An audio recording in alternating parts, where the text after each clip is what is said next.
Good afternoon again, everyone, and welcome. It is my pleasure to introduce you, our panelists, to to everyone for this webinar today. The Decentralized Future Council is proud to host Fediverse and the social media, what policymakers need to know.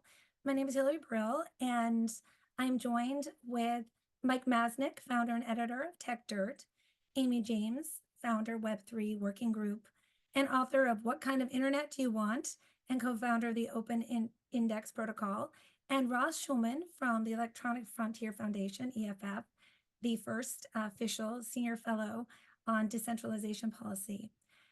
They've done many, many other things, but I want to jump right into this exciting and interesting topic, which frankly, today we are going to take you outside of the box of your regular run-of-the-mill discussion of social media platforms, how to moderate them, how to moderate content, and the normal type of social media platform that you might think of immediately, Facebook, Twitter, TikTok. Instead of those, we're going to do a deep dive and discuss federated social networks, collectively known as the Fediverse. These are emerging as alternatives to traditional social media platforms. The movement to these decentralized social networks is increasing. Users are joining some that you may have heard of, Mastodon, Blue Sky, and Threads, and they are also joining others for all sorts of benefits that they provide: enhanced user control, setting more personalized content moderation policies, among others. However, as with any new technology and any shift in use of current technology, this shift to federated social networks, it's introducing new questions and policy challenges, new design challenges. And these questions about how do we regulate, they're about how do we moderate, issues that we're already discussing: content, privacy, intermediary liability. What are new, if new at all, policy frameworks to help innovate and guide an effective and useful future for these federated networks? And with that, I want to do some table settings so we can discuss what we are even talking about with a Fediverse, because with any new type of terminology, I might think of it a certain way, somebody else might think of it a certain way. So let's discuss, what are we talking about when we say the Fediverse? And Mike, I'd like to start with you. Sure. So I think, first of all, thanks for having me. Thanks for everyone who's here as well. I think we'll have a really interesting discussion today. Part of the problem is that Fediverse means different things to different people.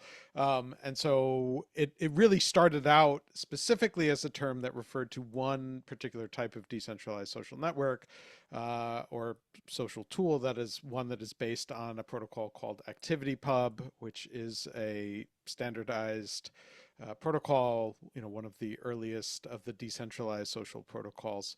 I think for the purpose of this conversation and the way that we all want to talk about it today, we're going to use a broader definition of the Fediverse, which covers a wide variety of these decentralized platforms and tools, that covers Mastodon, which is ActivityPub based, but also things like Blue Sky, and also other services like Nostr, which is more of a peer-to-peer, totally decentralized system, or something like Farcaster, which is based on cryptocurrency.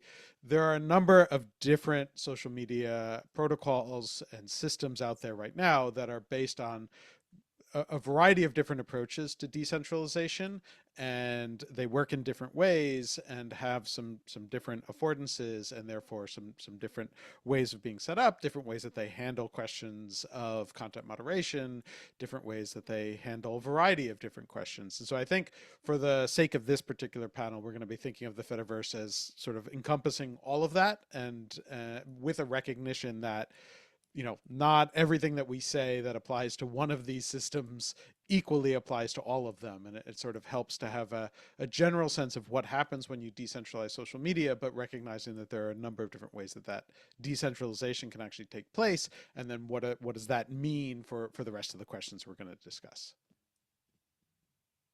You're muted. Sorry. Excuse me. Thank you for starting us off with that. And I want to ask if someone can provide a basic example for the listeners of how the federated social networks, this Fediverse, would work in a way that would be positive and something that someone would want to use. Amy, I would love for you to give us some examples. Of the various options that people could use. Okay, great. I think thinking about what Mike illustrated there is that there's kind of two buckets that they fall into. There's the sort of more federated network shaped ones that are using servers, and then there are the more peer-to-peer ones. So on the federated side, those are primarily all going to be built on ActivityPub, like Mike was saying. So Mastodon, Blue Sky, Threads, PeerTube, PixelFed, there's a handful of others as well. It's the one that has the most apps built on it to some degree compared to something like Noster or Farcaster or Lens, which do have some, Farcaster has Warpcast, but it doesn't have a handful of others the way that ActivityPub does right now. And that one is more peer-to-peer. So the network shape is different, and where the content moderation can happen is different. The kinds of controls and responsibility that users have is different. So yeah, there's a lot of experimentation going on right now, and a lot of, when you think about decentralized social media, I think you also have to think about well, what is that? That's actually a lot of different protocols. It's a protocol for identity. It's a protocol for video transcoding. It's a protocol for video streaming. It's a protocol for maybe compute if you want to have some sort of chat. So anyway, there's just a lot of different options for how these things can be built, and we're in the very early stages. Yeah, Right. the one quick thing I'll add, just in terms of what I think might be useful in thinking about this, is that just to distinguish all of the decentralized platforms from the centralized ones and ways to think about it, the centralized systems are what we've grown accustomed to over the past decade and a half. Obviously, the Facebook, Twitter, YouTube, TikTok kind of thing, where it's one company that is controlling everything, one company that has the full say in terms of how the platform operates, what happens on it, who is allowed, what are the algorithms, what are the recommendations, and what is the moderation. And therefore, also some of the liability questions are a little bit different for those as compared to the decentralized ones. The decentralized ones are, they can be built in a variety of ways. The federated setup is mostly sort of mini centralized systems that we've seen in terms of this is the way Mastodon works. There's a bunch of sort of mini Facebooks or mini Twitters that can all communicate with each other, which makes it a little different. There's Blue Sky, which is a slightly different approach, which is there you can have many different systems that are kind of peer-to-peer, but there are tools to connect them in a way that seems much more seamless. And then you have the Noster and Farcaster kind of setup where there isn't centralized servers necessarily. There's just a whole bunch of different ways that people can connect. The idea is to make it feel like the centralized services, but where the actual happenings and what is decided and how those platforms work is not controlled by just one company. I think it's also, Hillary, kind of useful. A lot of people sort of bounce off the word federated and sort of go, oh, I don't understand that. And it can be intimidating. And so I think it's oftentimes at the outset of these conversations important to reinforce for people that actually they already know what federation is and how it works, because it's how email works. If you have an email account at one email service, let's say Gmail, and you want to email me at my EFF.org address, which lives on the Microsoft services, those are two different servers, but they can talk to one another because they both understand a simple protocol called Simple Mail Transfer Protocol. ActivityPub is exactly that. It's just got other social media stuff bolted onto the side of it, right? We're sending messages, but we're also sending likes and reposts and stuff like that. But at the core of it, it is very much the same thing as email. It's just two servers talking to one another. They understand the same language, and we can exchange messages by doing that. Thank you, Ross. And one other thing I just wanted to clarify is that a federated social network can be something that is not what we think of now with decentralized technologies on the blockchain.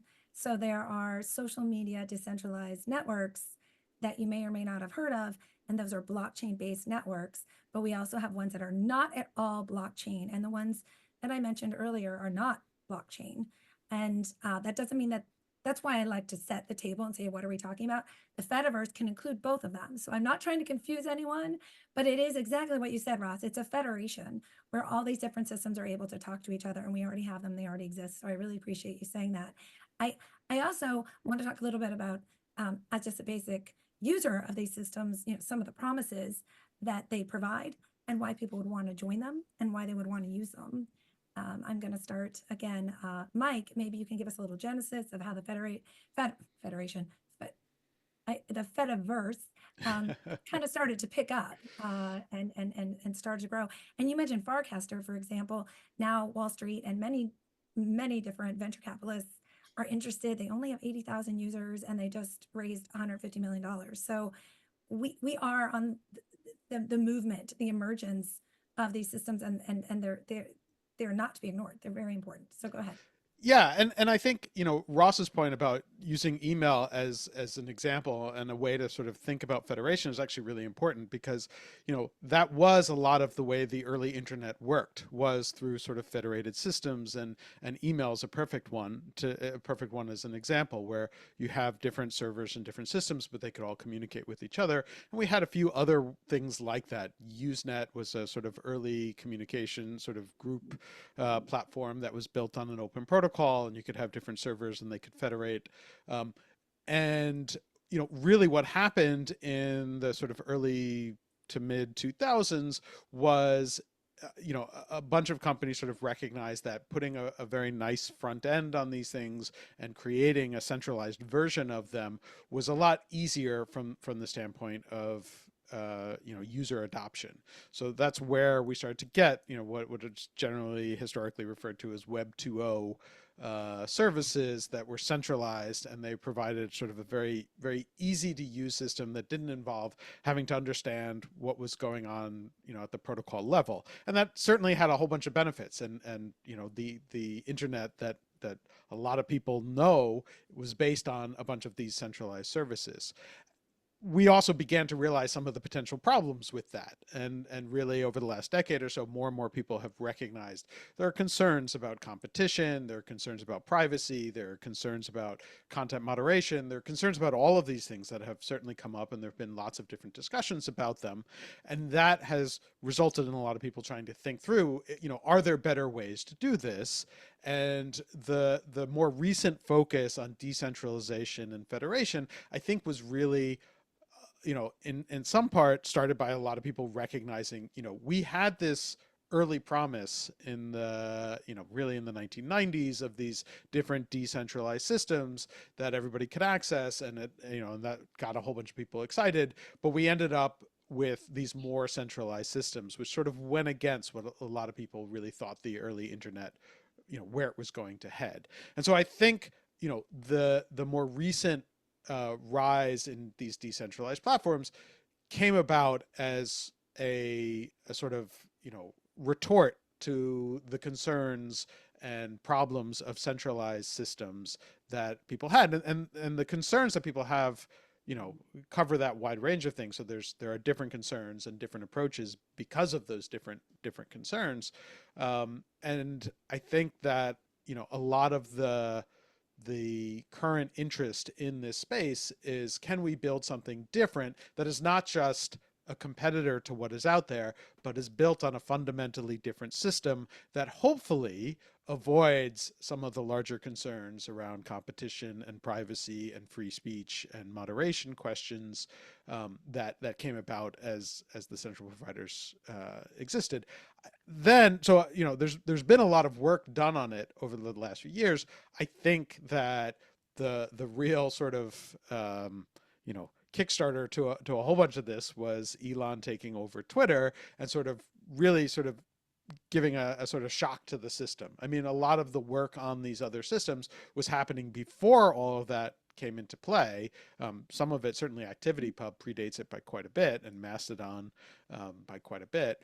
But I think that really, the problem with moving from a system that everybody's used to something that is brand new is convincing, dealing with the momentum of everybody's what everybody's already doing. It's very, very difficult to change that. But I think Elon taking over Twitter and really changing a lot of the way that worked caused a lot of people to at least be much more open to rethinking what services they were using and how to think about it. And I think that's created a really big jumping off point for a lot of the new services. And that gets me right into a discussion of content moderation and content moderation policies, and how this different and alternative, or retort, to use your language, to our traditional centralized networks could actually work. Like, why would it be better to have this alternative system? But before I throw that out to all three of you, you mentioned at the time when Musk took over Twitter, I remember doing a webinar before that about the deplatforming of Trump, right? That was taken off. And one of the promises, and I throw this out again back to you, about the idea behind the Fediverse is you own your subscribers, you own your followers, you can allow Twitter to go away and you wouldn't lose all of the brand and branding and engagement that you have. So whether you supported that situation or not, that's not the point. The point is that it wouldn't have had the impact that it did, in my opinion. That seems to be one of the results of what could have happened if we had a full acceptance, a fully developed, a fully designed Fediverse at that moment. Yeah, I mean, I think it creates a different kind of response, right? And a different sort of setup. One of the sort of central ideas and behind decentralization, it's kind of like central ideas behind decentralization is kind of a weird phrase, but one of the ideas is that you are sort of pushing control and the power out to the edges of the network more than the centralized part of the network. And that means that users themselves or other intermediaries, perhaps a lot of different intermediaries rather than just one, can make those decisions. And if you as a user, it gives you more control over what it is that you see, what it is you're exposed to, and what it is that you're not exposed to. And I think that is part of the really interesting factors in terms of how that actually plays out, in terms of how much say you have over these different things. It really does depend on which of these different systems you're using, because they all take, in some cases, very different approaches to how all of that works. But we're at this stage right now where a lot of it is very, very experimental, and nobody knows which ones are really going to catch on or which ones make the most sense. But yeah, the general idea is that you as a user has a lot more say in how this works. And if you don't like perhaps how, if you adopt someone's setup and you don't like how they're handling these questions, you can change and switch without losing access to the rest of the platform. It seems very American, right? Like design your own, whether it's design your own burger or design your own Build-A-Bear at the mall. It's like design your own social media policies and guidelines and communities that you want to, use and engage in. And I think that's a promise that resonates with most of the, our cultural values and norms as Americans. Amy, I was going to ask you, especially with your background in general on decentralization, I think some of those same promises and hopes with a Fediverse connect here. Are there any? Yeah, go ahead. Just what you were saying about it being American, I would say that what's really wonderful about the potential is that it gives us the opportunity to have both freedom of speech and freedom of association, right? Like you're saying, like design your own burger, design your own algorithm. Like you can both say whatever it is that you want to say, or like seek out whatever speech it is that you're looking for, or not. And what has been missing in the world that we're in with the web right now, Web 2.0, is public space, right? All of these spaces are privately controlled. They're privately owned. They're, the big tech monopolies control the entire pipeline. So whether that's like the physical infrastructure, the servers that's actually providing the information to you, or it's the tech stack that they're using to provide it. I was looking for something recently and found that, Amazon is like the one that's supporting the open search like spec these days, and so they have like registered it as a trademark, and it's just really interesting to me that like these things that we think of are open are functionally very closed, and that's what this provides us to change significantly. So we're still talking about content moderation, and I want to dig in a little bit more there.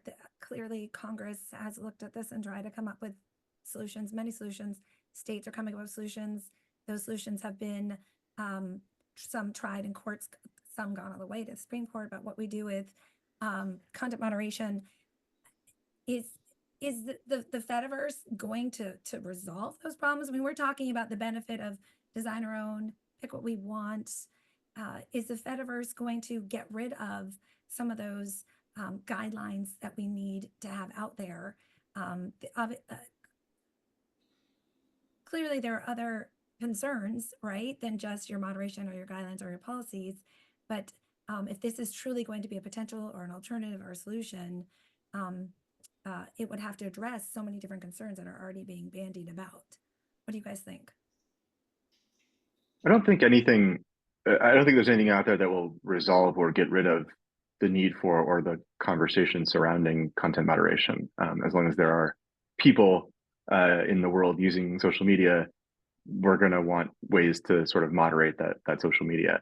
What the Fediverse does do is it certainly changes the conversation, and it changes the locus of power in discussions about what should or should not be moderated, from a handful of companies run by a handful of men, mostly living within a 50-mile radius of San Francisco, to much more closer to the ground where people are actually experiencing the social media that they're using. So to give two examples, in ActivityPub-based services of Mastodon, for example, you choose a server when you sign up at the outset, and that server may have anywhere from just yourself to, you know, a few thousand other people on it, but it's much less than the population of, say, Twitter or Facebook, right?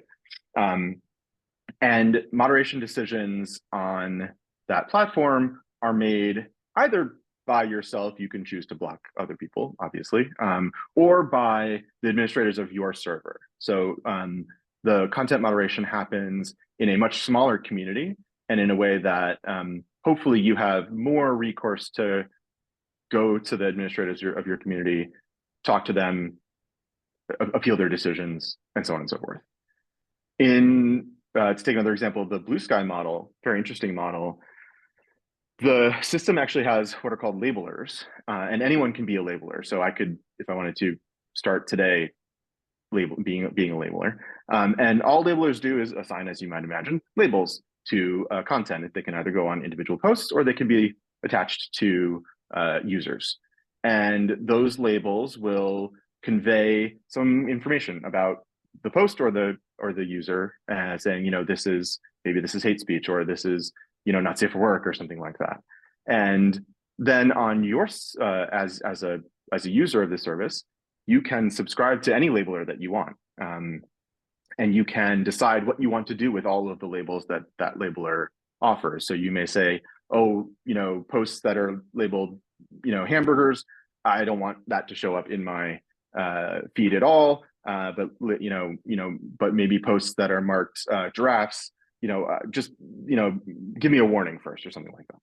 And so you get this system that's very flexible, and that gives a lot of power to end users, both in how they consume the social media, and also it opens the door for anybody to become a moderator, in a sense, and their power is only proportional to how many other people decide that they want to subscribe to that feed. And so if you gain a reputation as being very fair and very reasonable and so forth, then maybe, you know, you get more followers and more people subscribing to you. The one sort of small exception to that is the Blue Sky labeler itself, which in every other way is exactly the same as every other labeler, except that within the Blue Sky app, their moderation is basically mandatory. You can't opt out of it. You are subscribed to it automatically. And they do a whole bunch of sort of what you might think of as like really low level moderation, like spam, and taking out stuff like that that basically nobody ever wants to see. Yeah, and I think it's important to think about these different approaches because when we talk about sort of on the regulatory side, the different demands and ideas that are being bandied about by various governments about requirements for content moderation, you can most of those are designed in a world in which it is very much centralized providers, where you have you can order Facebook to do certain things, you can order Instagram to do certain things. The Mastodon activity pub setup, in theory, because they're sort of mini Facebooks, you can see how some of those regulations can map to it, though it probably makes less sense because, as Ross said, you have these situations where it tends to be more community driven. If there are disputes, there are more ways to appeal and sort of discuss it, at a more community level, rather than sort of, with the big centralized systems, it's these sort of big white wall of like, who knows who I'm reaching out to if I'm complaining about something. But on Mastodon, it is more locally focused. But when you get to something like Blue Sky, a lot of these approaches don't match necessarily, because anyone can be a labeler, and it's not just that you can subscribe to any of them, you can subscribe to all of them, right? So they stack on top of each other. You can have all different kinds of labelers, some that might disagree with each other, but again, you as the user get to decide which what you do with different labels and how you handle them. And I'm not even sure how that works in a world in which there are certain moderation requirements that are being pushed in some of the regulatory proposals, because the entire framework and thinking of how it works is entirely different than one in which you have a centralized world. So things about like right to appeal any decision, for example, begins to seem a lot stranger when anyone can set up their own labeler for any reason at all, and it's basically just like, I have an opinion about this account or these posts or whatever. What happens in a world where you have regulatory requirements around that? It becomes it's a sort of mismatch between how those systems work and how a lot of the regulatory proposals are coming about. Yeah, especially this early in the process with so much experimentation going on, it's just really unclear like at what level and where these types of decisions will be happening. I mean, ultimately they should be the party in charge of, or the party who commits, some sort of crime, they should be held responsible, but dictating where certain things happen at certain points in the process just doesn't make sense with how the technology itself works, or where we are in terms of kind of figuring out how it will ultimately be adopted. And so, right now, not only would it be very difficult to implement some sort of regulation around it, it would be near impossible to enforce it. Which is a key point, right? We're in the early phases, and to try and regulate the early phases, it's hard to understand where this technology is going in general. Well, not understand in terms of regulating it. I know I had a chance to talk to the three of you before, and one of the things we had said was currently the legislative conversations or regulatory conversations about moderating social media in general never even thought about the Fediverse, right? We're just having these conversations now. So let's say a law did get passed that was targeted towards Facebook, Twitter, or TikTok regarding content moderation, or Google with YouTube. It may not address some of these concerns that could be coming up with the Fediverse. And I do want to raise one of the concerns with this idea of you get to design your own experience. It sounds fabulous. It sounds great. You put in your own, how I understand it, you put in your own moderated policies. You can join a community, and then there's different filters that happen at different stages. But it seems that I could create such a personalized system that I really only get very, very tunnel vision in terms of what I see, what I hear, what I receive. And general concerns with social media platforms are misinformation, bias, and how do we combat that? Or is that going to be the same problem with Fediverse or possibly even worse?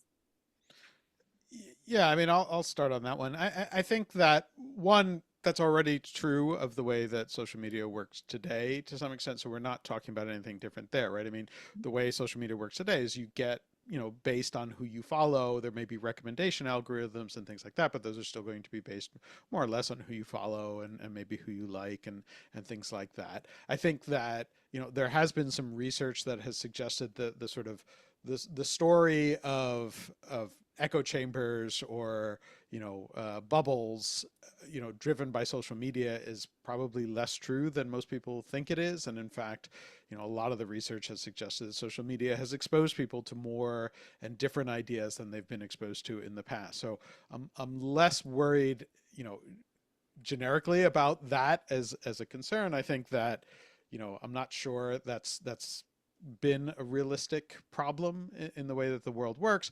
I do think that, the nice thing about the decentralized systems is that it changes the motivations behind where these things play out and how they play out. Generally speaking, when you're on a centralized system, the motivations are whatever is best for these companies. And, the big ones are all obviously public companies, and they have quarterly earnings reports that they have to make, and they have to, hit their numbers and meet the bottom line. And so the things that you see and the way that the algorithms work are often driven by what is going to be the most sustainable and the most economically advantageous to those companies. And when you begin to shift that and you have these other systems, some of which are certainly, private companies based on private companies. Some of them are nonprofits. Some of them are not based on any company at all. It just all depends on what approach you have. And where you're giving more control to the users, the decisions now might be based on other things beyond just the economic advantage of the particular platform. And so, we're going to start to see different ways in which those things play out in terms of, what is recommended, how are the recommendations happening, for what reason. And so I think we begin to see some interesting experimentation around there, and then, and then we'll see. I'm not so sure that it is the job of regulators to say, like, don't just listen to the people you agree with. That creates other other issues in the long run. But I think that the nice thing about these decentralized platforms is it offers up different incentive structures and different ways in which these things can work. And we're going to learn a lot as these things begin to grow. Just to put like a really fine point on, sorry. Go ahead. I was just really quickly, like, I think a really short version of what Mike is saying, and I agree with everything he just said, is we don't have to worship the altar of engagement anymore. And therefore we don't have to worship the altar of hatred, which is effectively what we got when we were on centralized social media that had to pay the bills, as Mike said. We don't have to pay the bills anymore, so we don't have to constantly search for the next hit of rage in order to keep people with their eyeballs on the screen. I think the bigger sort of threat here when we're talking about regulation and content moderation is some sort of regulation that is, written to target Facebook that then constrains the design space of the startups that are working to solve these problems using technology. And so I think any sort of legislation around content moderation doesn't really make sense, that we already have laws that protect us from things that are wrong, and we can just hold the people responsible for that do those things online using, digital protocols. But I think that legislation that supports, the Web3 fostering here in the US, Americans like being able to run a node, host, participate in these networks, provide services and resources to them, is what's really holding back progress at this point and what would be really useful. I think, Amy, that was a good takeaway about don't forget the Fediverse. Learn about it, dig in. If you're with these conversations that are still ongoing, it's something to really consider, particularly because it can be a good option or a good alternative. I want to just address actually a question that I think is similar and on point to this that one of the attendees raised, and the question was, how do you deal with illegal content? The content that this person raised was like CSAM, but I think it's any illegal content, right? With a decentralized categorization of content, what would you say to that? So there's a couple of different ways in which that gets handled. So for example, in the Blue Sky system, content that is just per force illegal is actually filtered out kind of before it even gets to the labeling kind of system, and Blue Sky does that themselves at this point in time. In the sort of purely federated, what we meant like Mastodon kind of Fediverse activity pub based system, it's up to each individual server operator to make sure that it's the users of that server are not uploading things that are illegal, and that will get enforced eventually other servers if there's a particularly egregious instance out there that just sort of refuses to police its own stream. Other servers will start just wholesale blocking that the offending server and basically kicking them out of the network because they don't want to inadvertently or carry that kind of content from them. So they'll just sort of get boxed out of the service altogether. And I think that there are some interesting challenges there, right? I mean, most of the different providers in these spaces recognize that they need to deal with illegal content in some form or another. Otherwise, they face, serious legal, potentially criminal liability. And so, different tools are being built around this stuff. Certainly for the activity pub world, there are new tools that are constantly being worked on to try and improve that process, to allow the different admin owners, instance owners to better handle policing things like that. There are concerns, in the traditional centralized world, especially when it comes to CSAM in particular. There are tools like Microsoft's PhotoDNA, which are widely used among those services, but those are not available to to smaller organizations, such as those running Mastodon instances or whatever. And that has created an interesting challenge. And there are reasons why those tools are not widely available, because there's fear of reverse engineering them or using them in dangerous ways. But that also creates real challenges for people running the smaller services like a Mastodon instance. And I think that there are discussions going on about how do you deal with that? How can, are there ways to, give access to an API or something that allows a instance operator to effectively filter, police, report, blatantly illegal content and deal with it that way. But it's challenging. And then when you get to the even more decentralized systems like Nostr, I think they're still figuring out some of how they're going to deal with that. And there are different, effectively, I don't want to say choke points because they're not exactly choke points, but there are different places in which the moderation for illegal content in particular can occur, whether it's the relays or the clients or other aspects of the Nostr ecosystem. And they're still kind of sorting out how that's going to play out and who is going to sort of be in charge of enforcing, dealing with blatantly illegal content. But it is something that each of these platforms are approaching in different ways and trying to explore. And I don't think there's any platform out there that is not thinking about this in some way or another, because if they don't think about it, then police are going to show up at the doors of some people pretty quickly. I want to address another topic that comes up when there are concerns about regulating the Fediverse, and that regards how we are collecting information, who is going to be collecting information that is going on in the Fediverse, and how is it going to be used. So the discussions discussions are going on in all sorts of different circles at federal and state level and international about how to regulate data privacy and the use of information. What can be collected by brokers, what can be sold by brokers. So if you have this Fediverse, and again, it's similar in the concerns that at least when something's centralized, we know who is using that information and why. There are concerns right now on how, Facebook and Twitter are using personal information and selling it. There are clearly concerns with TikTok about it not being an American company, and is that information being used in ways it shouldn't be, in addition to, is that being used for financial and economic reasons. So now in the Fediverse, how is it different? How is it the same? Are there greater concerns about who is collecting information and selling it with new regulations?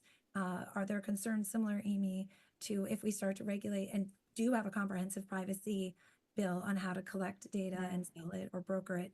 Will it affect the Fediverse? Please dig in. Right, because we all love that window that pops up now asking if we want. Yeah, right? Like click now. Yeah. Exactly. So what will the unintended consequences be? I don't know that I could give a clear answer on that right now. But I mean, what Mike was saying about how one of the main things that's important about Web3 is that it pushes power to the ends of the network. You know, with great power comes great responsibility, you know. So the question of users taking responsibility for their online footprint, for their data, for their access to these tools that they rely on to connect with their friends or to do work or what have you, is this thing that I don't think has really been figured out well yet, because there's just a lot of friction between the kinds of backups that we're used to, where you can just hit like lost my password and get a new one on a centralized system, and having to actually keep track of your keys in a decentralized system. Now, to the point that we were talking about earlier about CSAM and other kinds of illegal material online, one of the benefits of some of these decentralized systems is that it can create a bright line between authorized content and unauthorized content, so that I could maybe choose with my filter settings to only see content from users who have verified themselves in some sort of way that I'm comfortable with. And therefore, I know I'm getting it directly from a source versus, you know, a deep fake of me or something like that that's pretending to be me. And that same aspect of what makes that possible, the kind of public-private key cryptography, signing your information, would also be part of this data ownership. Part of owning my footprint means, you know, using cryptography to protect my online footprint, to protect my access to these various networks. But then I also have the problem that I can't necessarily recover them. There are things that are being worked on around those kinds of issues too. So, you know, you can kind of like maybe set up a backup where you can get some of your friends to all sign it. And so by getting 3 of 5 signatures from your friends that you've set up in advance, there's a recovery. Like there's different ways that people are trying to solve for these issues right now. But I would say, like, when people are like, well, where are we, you know, in this progression from Web 2.0 to Web 3, a lot of people say we're in like Web 2.5 right now. And I would say, like, one of the things that's going to be necessary in getting us over the hump is like finding that perfect balance between things that are like acceptably easy for users and where we are now, and also acceptably secure for the demands that Web 3 requires. Yeah, and that easy is there's like that is a low bearing word right there. Yeah. A lot of user experience research still needs to go into figuring out how to get people to understand and manage their cryptography keys responsibly. It's not an answered question, sadly. Yeah, It's a massive point of friction. And when you're talking about moving networks, you know, they have network lock-in on something like Twitter. And when you're talking about pulling them into these ones, giving us, you know, control over our social graph, like answering this question is the primary friction at this point. Yeah, and I think that, you know, what's kind of interesting here is that in some ways this is because we have all these different systems, which I think tend to prioritize different aspects of this.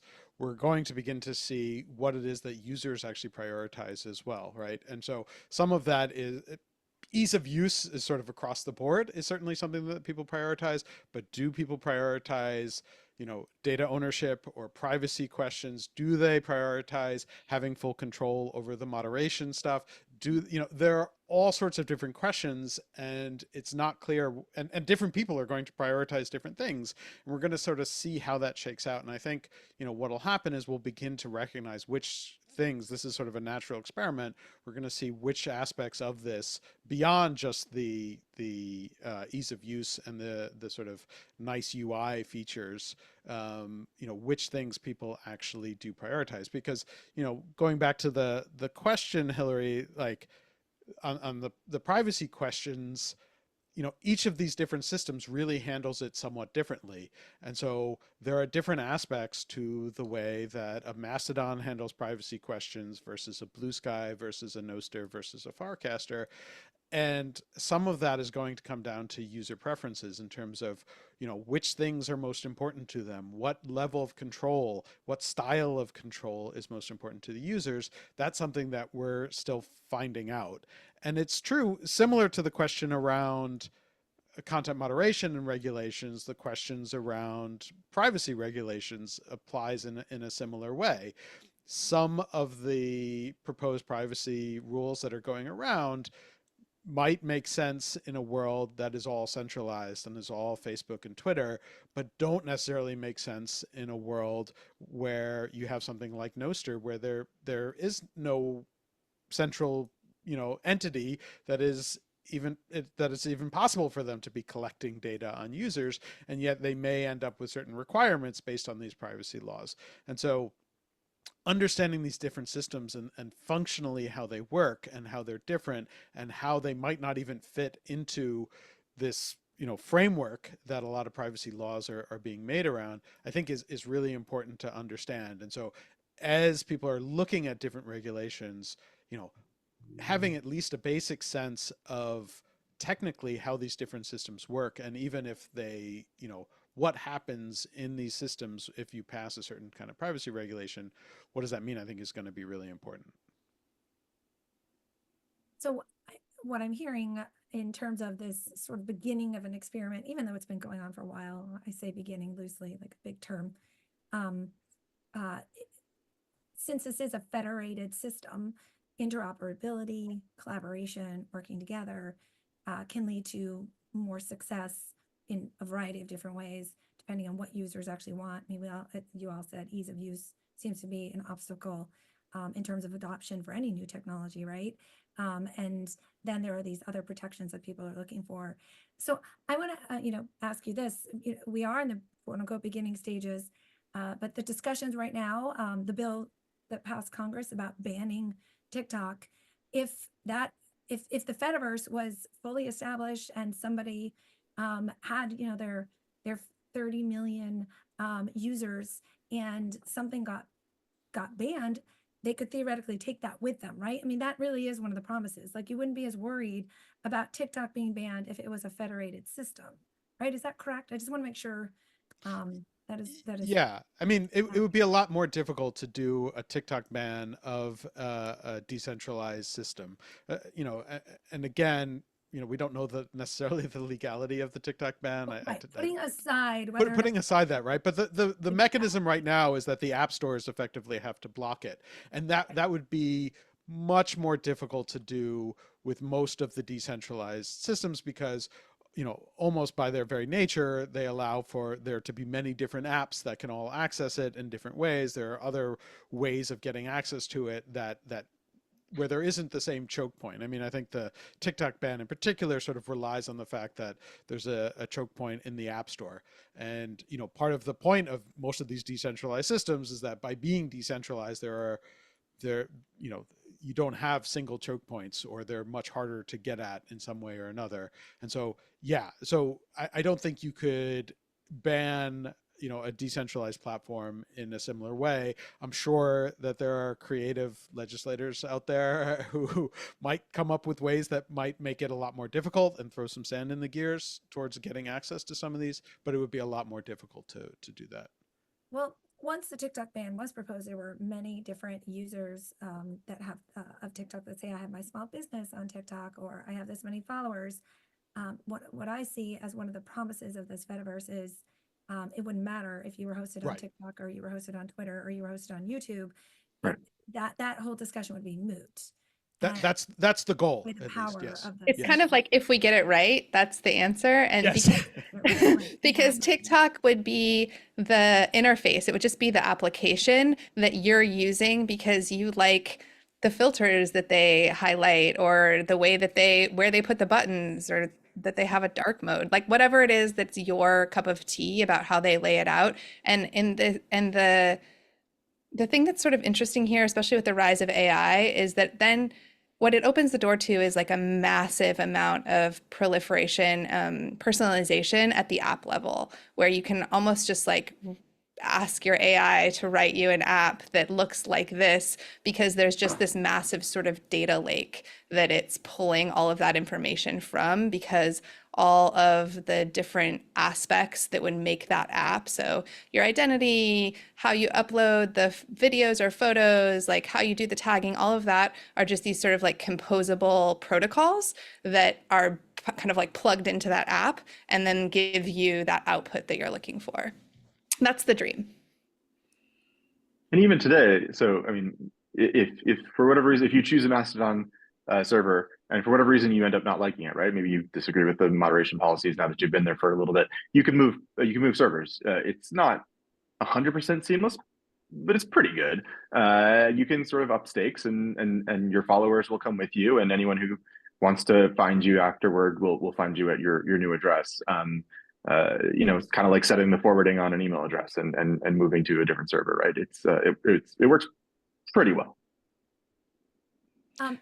Before I go into some of the questions, I do want to clarify, and thank you, Patrick, that the law does not officially ban TikTok. That is not exactly what the law does, and I apologize for using those words. It's more complicated than that.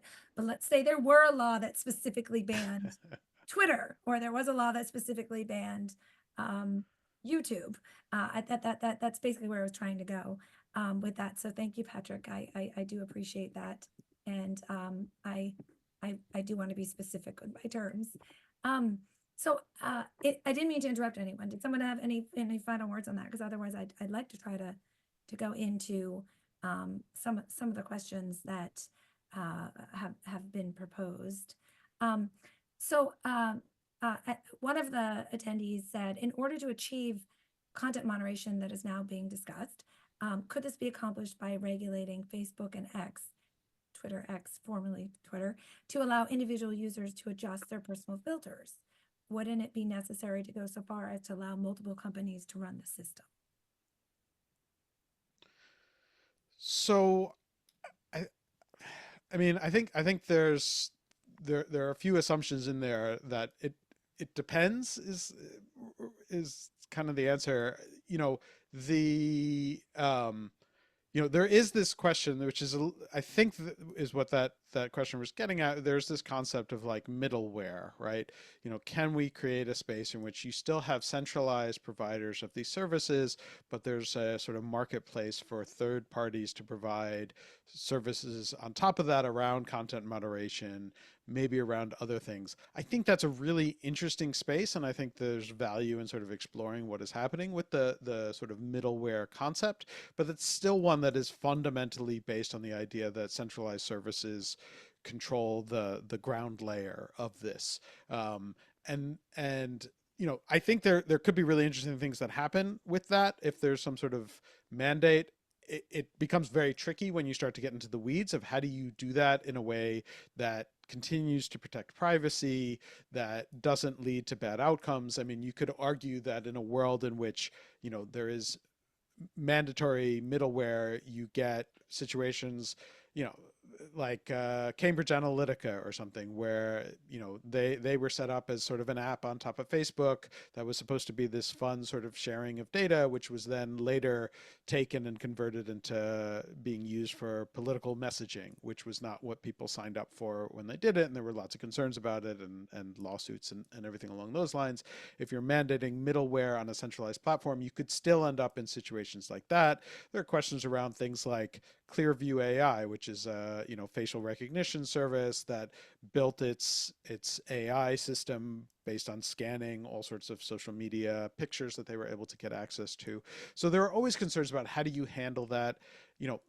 Again, like getting back to the issue of privacy regulations, then how privacy regulations play with that. I think all of those are sort of interesting areas to explore, but they're fundamentally different than what I think we're trying to get at with these discussions on the more decentralized systems, rather than just building another layer on top of the centralized systems.